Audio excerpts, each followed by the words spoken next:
سلام و درود خدمت دوستان عزیز.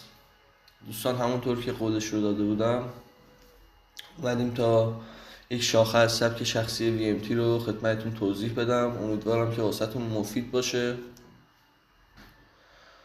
دوستان، من یک مقدمه ریزی رو بگم که اصلا چرا این تیپس رو به وجود اومد، روش وقت گذاشتیم، ساخته شد. دوستان، ما در سبک VMT زیر تایم های 15 دقیقه یا 30 دقیقه نمیتونستیم معاملاتی انجام بدیم. یعنی در تایم 15 دقیقه تایید میگرفتیم، در تایم 30 دقیقه ورود میکردیم و معاملات ما اکثرا روندی بود و طولانی مدت.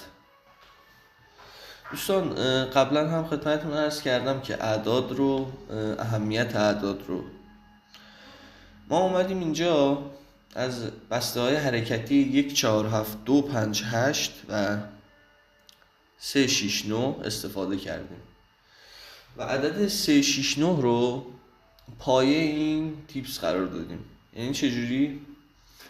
خدمتتون توضیح بدم.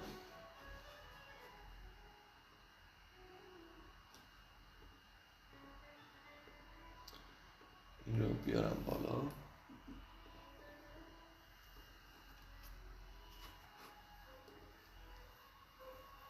ببخشید دوستان.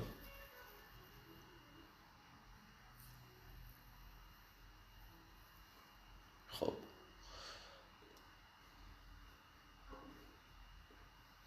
اعداد 3 6 9. خب، این دسته اعداد ما چه استفاده میکنیم؟ ما میگیم که آقا توی بازار چند کندل باید عقب‌تر رو بررسی کنیم تا بتونیم حرکات آینده رو پیش بینی کنیم. پیش بینی هم که حرف خوبی نیستش. حرکت و حرف خوبی نیستش. میتونیم معاملات انجام بدیم روش. خب، ما اومدیم گفتیم که 3 ضرب داره 3 مساویه با 9.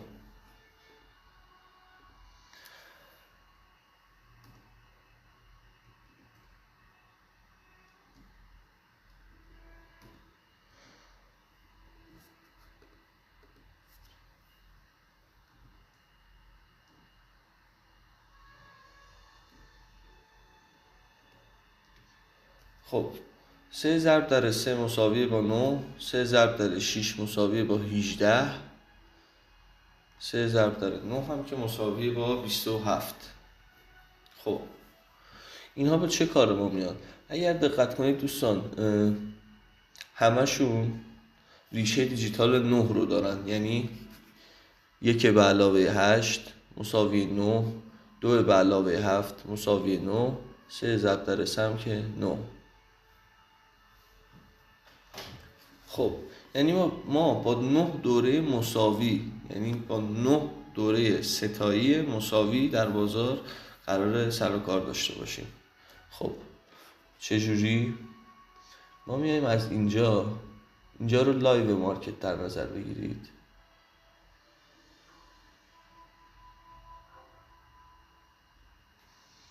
خب، این لایو مارکت ما میایم از اینجا یک بار 9 دوره به سمت عقب حرکت میکنیم.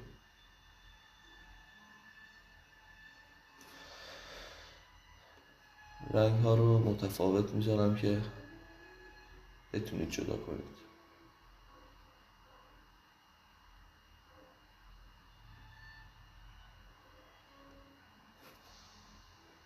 یک بار 18 دوره میایم عقب،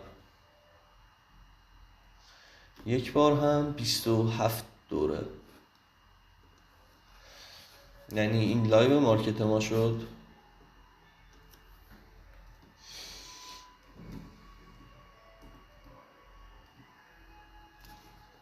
خب، این شد لایو مارکت، خط سیاه رنگ. اینجا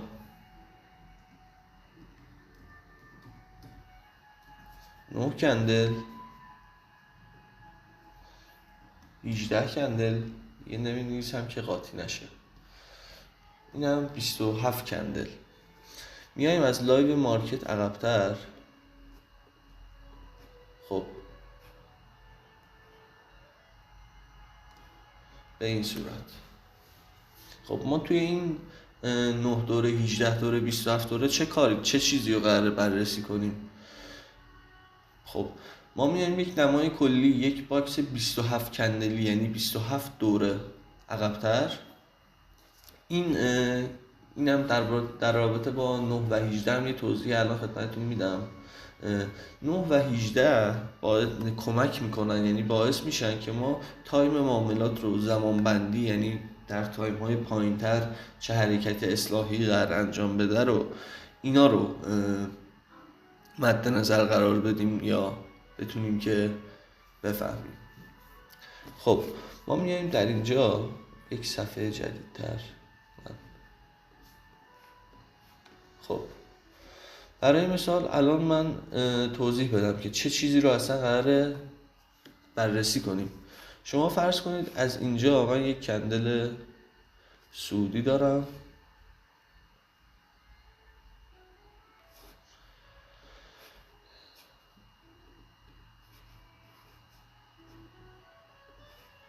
یک کندل نزولی،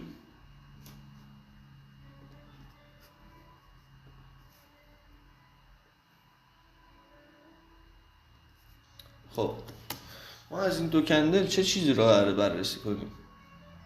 میایم میگیم که آقا خب این کندل سعودی من بعدش یک کندل نزولی زده شده در تایم 15.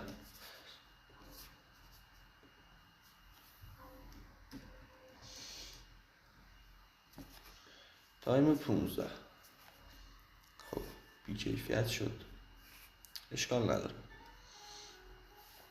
خب در تایم 15 یه همچین کندلی رو میبینیم. وقتی یه همچین کندلی رو میبینیم در تایم 5 دقیقه اگر شما این دو کندل رو ببینید یک سقفی هستش، یعنی از این نقطه این گونه اومده به سمت پایین. نگاه کنید، از پایین اینطوری اومده به سمت پایین، به این سمت ادامه پیدا کرده. یعنی یک سقفی دیگه در تایم 5 دقیقه، یک سقفی. خب ما میایم روی شادوهای این، اگر دقت کنید روی شادوی این خط رو نازک کنم، روی شادوی این کندل یک خط میندازیم و این میشه ناحیه ما. یک خط هم به اندازه شادو دومین کندل، یعنی کندل نزولی که سقف ما رو ایجاد کرده و از اینجا به سمت بالا حرکت نکرده دیگه. خب بعد از این چه انتظاری داریم ما وقتی یک سقف زده میشه در تایم 15؟ انتظار داریم که بریزه به سمت پایین. خب من اینا رو فرضی میکشم خدمتون، روی چارت هم توضیح میدم، نه اینکه فقط اینجا بگم که اینطوری چیزی که خودم میکشم رو، چیزی که خودم دوست دارم رو بکشم و بگم بله.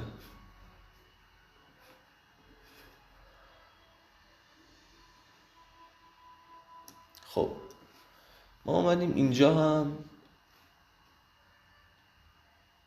باز دوباره یک کندل سعودی زدیم. خب باز هم یعنی یک کف، یک کندلی که بعد از اون یک کندل سعودی اومده و یک کف رو تشکیل داده. ما میایم شادو این رو هم تا اندازه این شادو رسم میکنیم، یک ناحیه سعودی هم به ما واسه ما تشکیل میده. ببخشید. خب الان ما تکلیفمون چیه اینجا؟ یکی از این ناحیه ها شکسته میشن بالاخره. اینم رسم کنم اینجا که مثلا نگاه کنید، اینم به صورت این صورت اومده. حالا هر چقدر که بخوایم رسم کنیم رسم نمیشه. به این صورت یک سقفی رو اینجا ایجاد کرده، کفی رو ایجاد کرده ببخشید. خب ما منتظر چی میمونیم در اینجا؟ منتظر میمونیم که این قیمت یا از این نقطه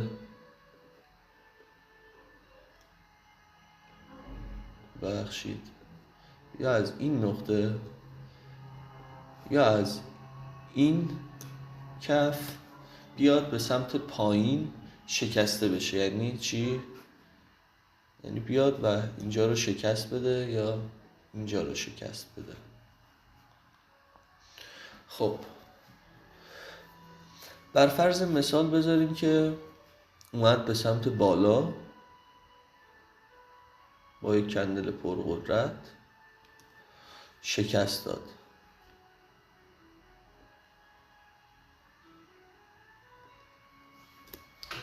خب شکست ما انجام شد. الان دنبال چه چیزی باید بگردیم ما؟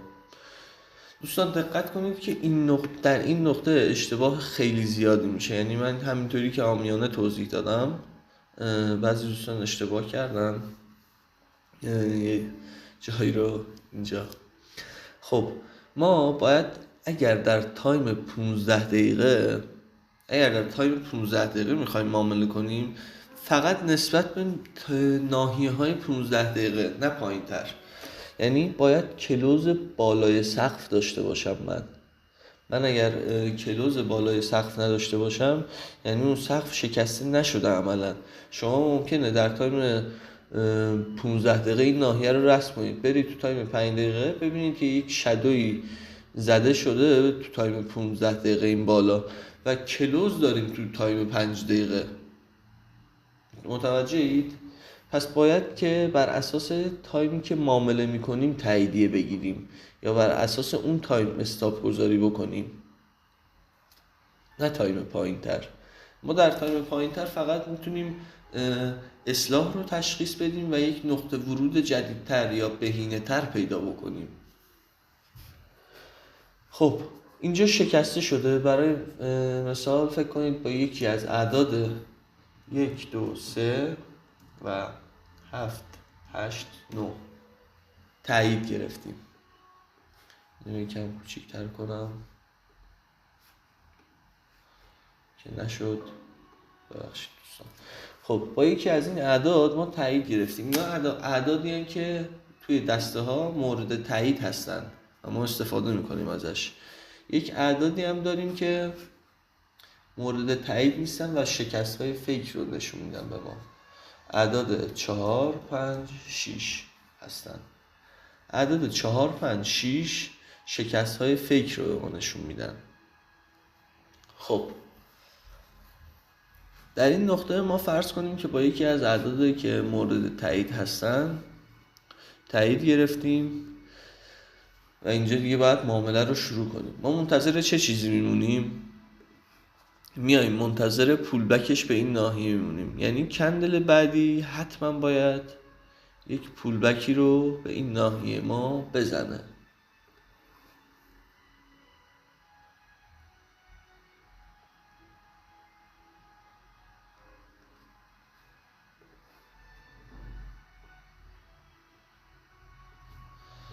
یک پول بکی رو به این ناحیه ما بزنه و به سمت بالا حرکت کنه. اینجا یک نکته کلیدی هستش که بعد از ورود کردن به معامله ما سری میریم توی ضرر و استاپمون خورده میشه. اون چیه؟ خب معلومه دیگه. من گفتم که چی؟ یک سقف ایجاد میشه. اگر کندل نزولی بسته میشه، خب ما نباید وارد معامله بشیم. خب شادو زد، چه بسا از اینجا هم بره بالا، چه بسا از اینجا هم بره بالا. ما هیچ نمیدونیم اینو. با تایم من میشه فهمیده، ولی خب برای یک معامله کوتاه مدت وقت نمیشه که این همه زمان بذاری و دقیق چک بکنی. خب ما منتظر چه چیزی میمونیم اینجا؟ خب اینجا شکست داریم، اومده یه پول بک زده، کندل نزولی بسته شده. ما منتظر این میمونیم که چی؟ یک کندل سعودی از اینجا بسته شه. برای مثال این گونه کندل سعودی نشد، ولی سعودی بپذیرید دیگه از من. یا هم وایسید پاک کنم اینجا رو.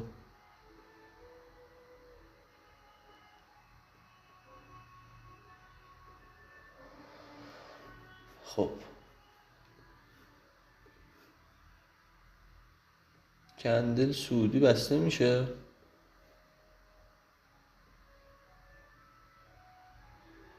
به این صورت. خب وقتی کندل به این صورت سعودی بسته میشه چه عملی اتفاق میفته؟ این ناحیه رو پاک کنم.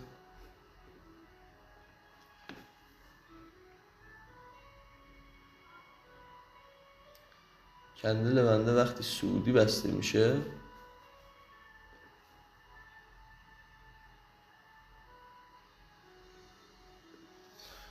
در این نقطه میاد یک ناحیه جدیدتر رو برای من تشکیل میده. این ناحیه از اینجا تا اینجا برای من تشکیل میشه، یا شاید هم پایین تر.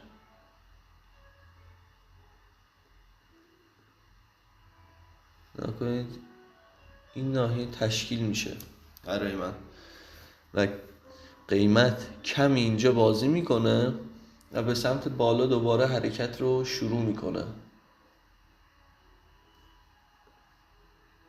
از این نقطه به سمت بالا حرکت رو شروع میکنه. حالا یک زمانی هست ما یک تیپی مشخص داریم توی این سقف. اگر دقت کنید با رنگ سبز من بکشم اینجا رو، توی این سقف برای مثال عدد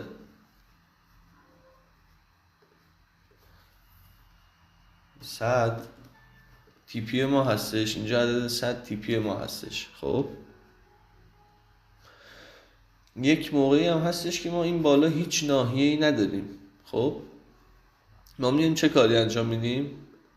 میایم این پترنی که ازش معامله با کردیم، یعنی از اینجا تا به اینجا اندازه گیری میکنیم، به سمت بالا سوقش میدیم. نگاه کنید و میاد تیپی ما رو میزنه به همین راحتی. دوستان اینی که توضیح میدم رو الان همینطوری میکشم روی چارت، هم باز هم تکرار میکنم که خدمتتون توضیح میدم. خب بریم یک صفحه جدید، یک چیزای دیگه ای رو من توضیح بدم خدمتتون. اینا رو پاک کنم با اجازه.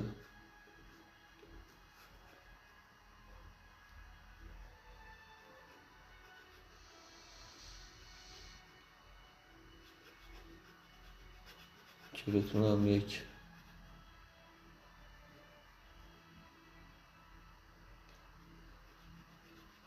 مبحث‌های جدید رو هم بگم.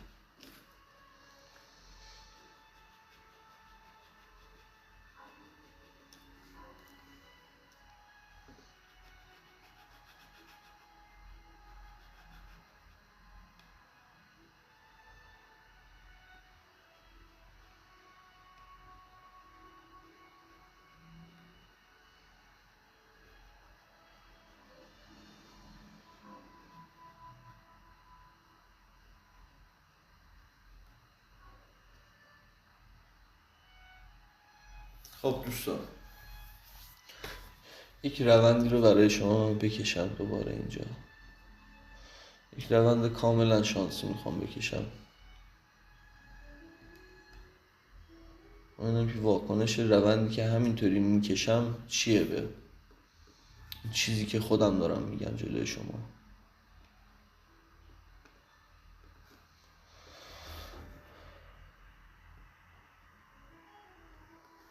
بیست و هفت کندل.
ببخشید این باید از کلوز این کندل کشیده میشد. اشتباه.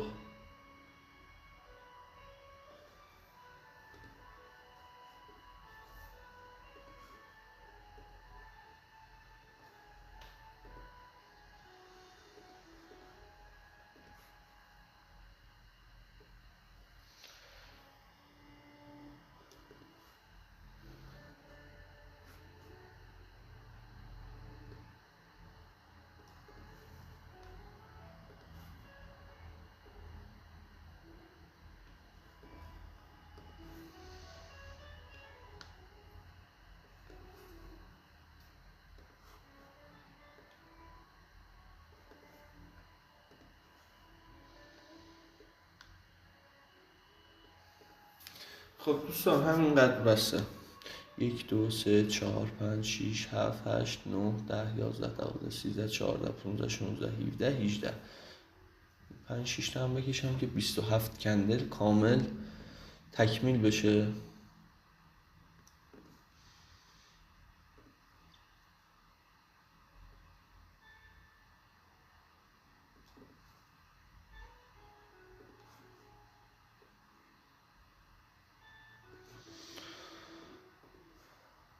دوستان دقت داشته باشید که اینا رو کاملا شانسی دارم میکشم و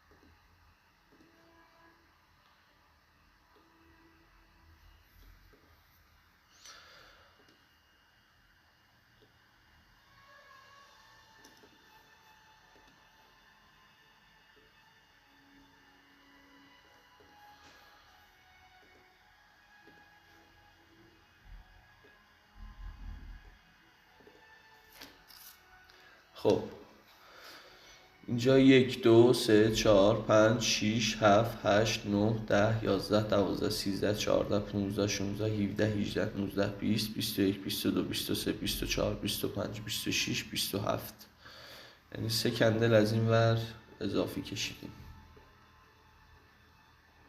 خب سریع اینا رو پاک کنم.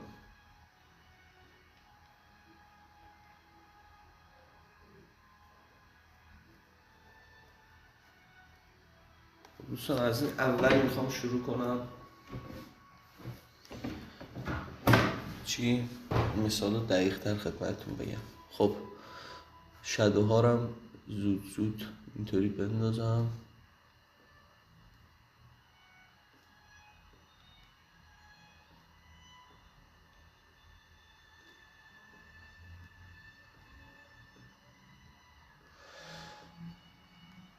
دیگه وقت برای درست ترسیم کردن نمیذارم که ویدیو زیاد طولانی نشه.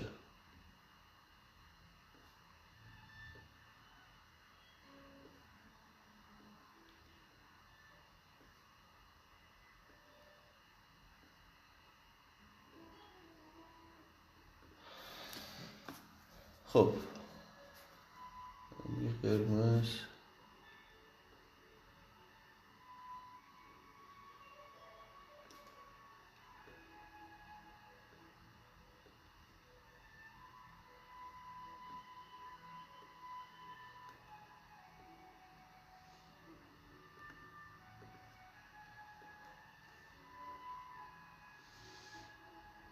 دیگه با چارت هم دشمنی نکنیم.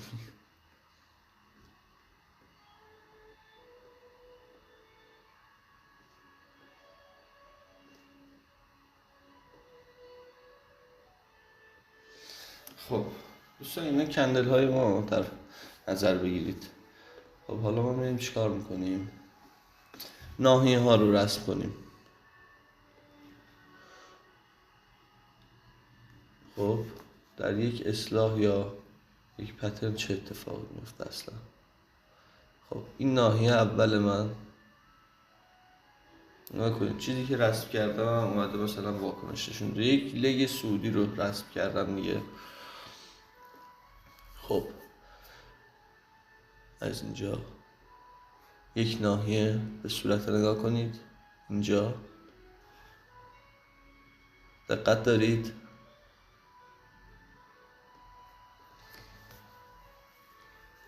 خب این 27 دوره من. خب یک ناحیه اونجا، یک ناحیه اینجا. خب دوستان دقت داشته باشید این ناحیه‌ای که الان رسم کردم ناحیه توسی رنگ. خب این ناحیه حذف میشه. چرا؟ به چه دلیل؟ الان خدمتتون عرض کنم. نگاه کنید یک ناحیه جدیدتر اینجا من با این رسم کنم، از اینجا تا اینجا. نگاه کنید از اینجا دقیقاً تا اینجا امتداد بدم تا اینجا، بزرگترش کنم که ببینید. دوستان این ناحیه پشتیه، این ناحیه حذف شد. دقت کردید؟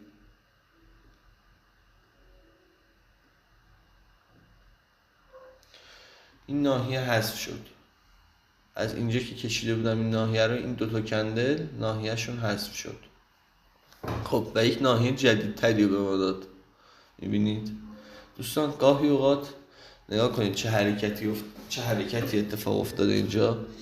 اومده این ناحیه جدیدی که تشکیل شده رو اینجا به سمت پایین شکست داده. بر فرض مثال ما بگیم که تایید داریم. اینجا این کندل به ما تاییدیه داده. خب ولی روند چرا برگشته؟ چون جهت معامله‌ای که داده به ما، یعنی معامله سلی که به ما داده شده در اون نقطه یک تیپی خیلی نزدیک داشته. یعنی این ناحیه تیپیش بوده، این ناحیه تیپی این معامله بوده، معامله سل. خب حالا بیایم اینجا بالاتر. خب من تا اینجا رسم میکنم چون ناحیه ها حذف میشن هی و مجبوریم پاک کنیم که صفحه به هم میریزه.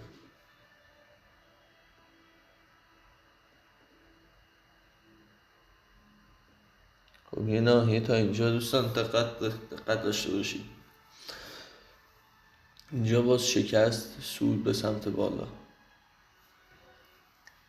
خب ندیم باز هم اینجا نگاه کنید چقدر زیبا، حتی در یک روندی که شکسته شده. نگاه کنید این های و لو شکسته شده، پول بک زده شده، ریخته شده تا این سطح، این دو سطح. این سطح که حذف شده بود دوستان، من خودم حتی همین الان اشتباه کردم. این سطح تیپی ما بوده. نگاه کنید اومده شکسته، پول بک زده، به سمت پایین ریزش کرده. خب بریم به سمت بالاتر. دوستان نگاه کنید اینجا یک ناحیه،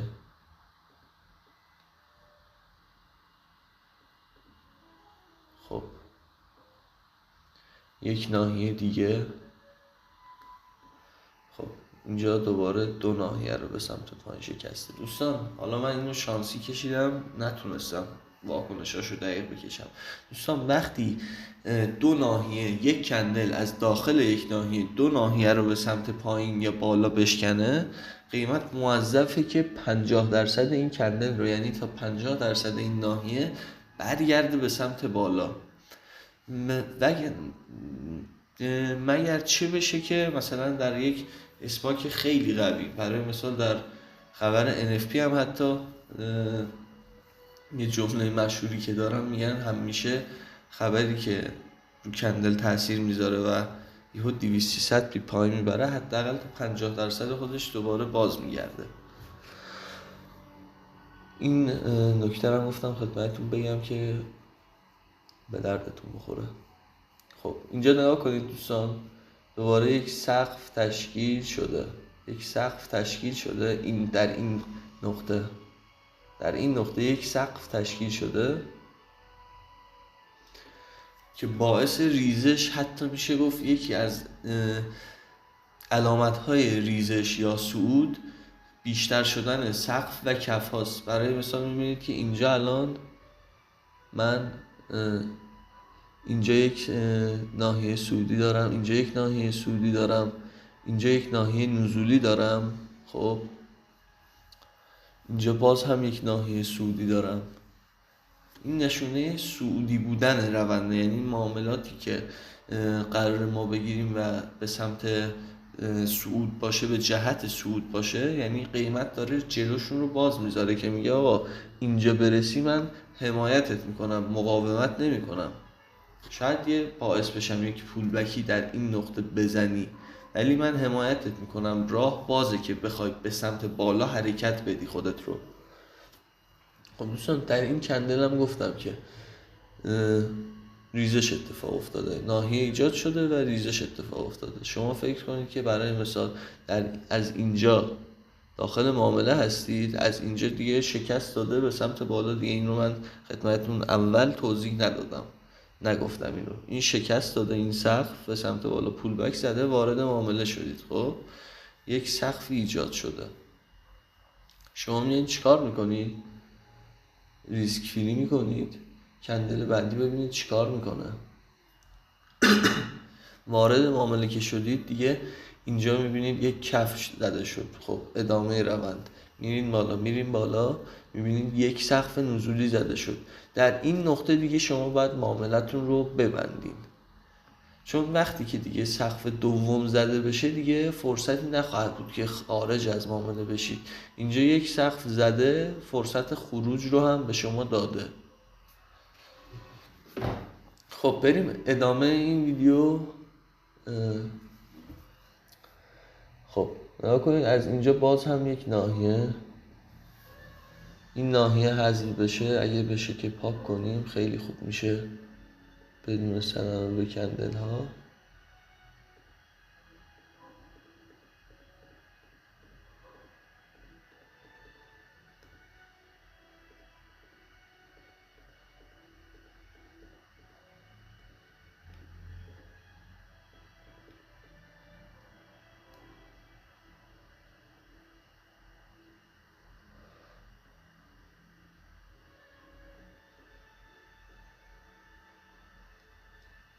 دوستان ببخشید دیگه اینجا رو مجبور بودم که این حرکت رو انجام بدم و پاک کنم. خب دوستان اینجا یک کندل ها، چیز دیگه در نظر نگیرید.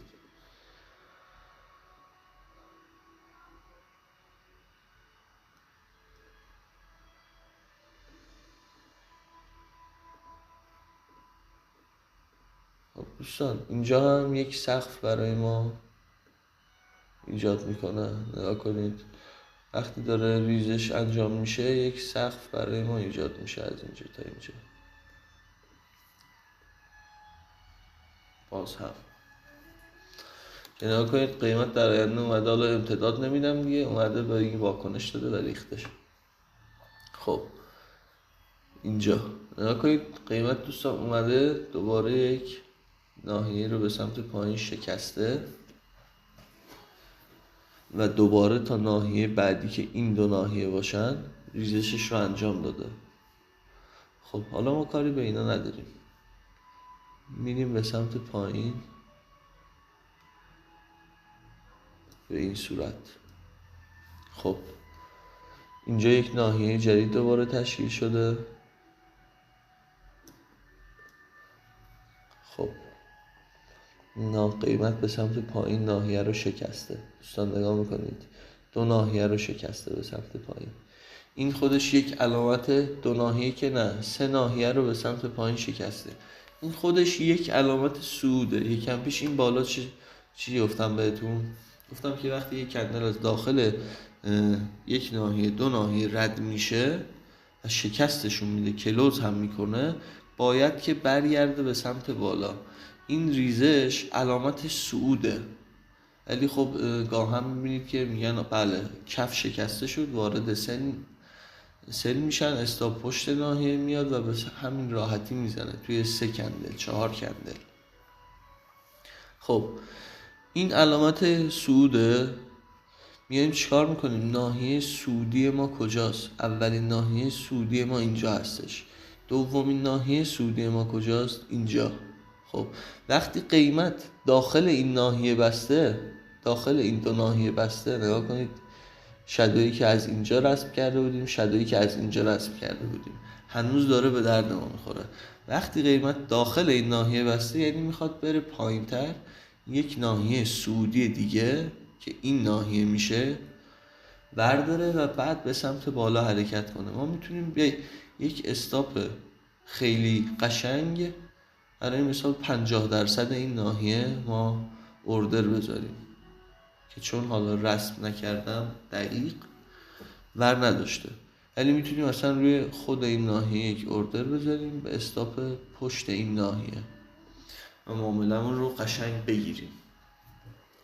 دوستان این قسمت رو تموم کنیم. باز هم اگر سوالی داشتید که گیر کرده بود تو مغزتون یا واسهتون عجیب بود بپرسید، تا حدی که بتونم، تا حدی که اطلاع دارم خودم جواب میدم خدمتتون.